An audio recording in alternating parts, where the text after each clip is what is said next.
प्रकरण 3. चित्रावरून कथालेखन. 4 मित्र.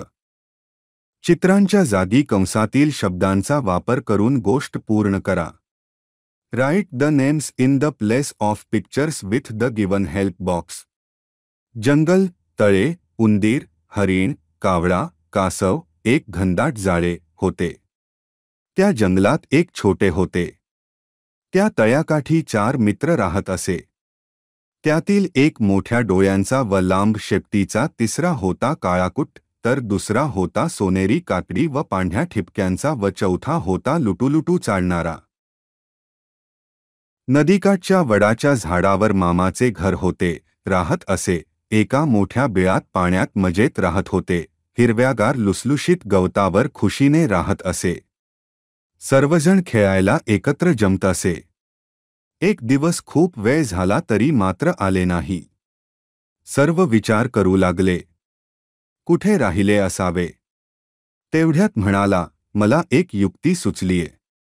मी उडत उडत जाऊन हरणाला शोधून येतो. कावळ्याने शोध हरणाला शोधले. काही सापडेना. गर्द. झाडीतून परत येताना कावळ्याला हरणाच्या रडण्याचा आवाज आला.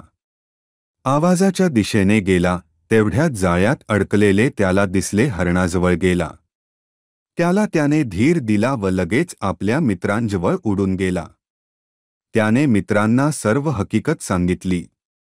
दातांनी क्षणाचाही विचार न करता मामाला म्हणाला, कावळ्याच्या पाठीवर बस व आपल्या अणकुचीदार कुरतडून टाक. कावळ्याच्या पाठीवर बसला व हरणाजवळ पोहोचला.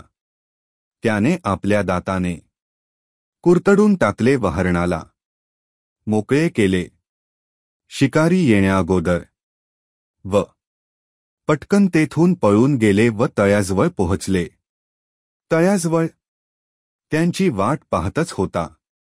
आपल्या मित्रांनी आपल्याला संकटातून वाचवले म्हणून हरणाने तिघांचे आभार मानले. चौघांनी एकमेकांना मिठी मारली.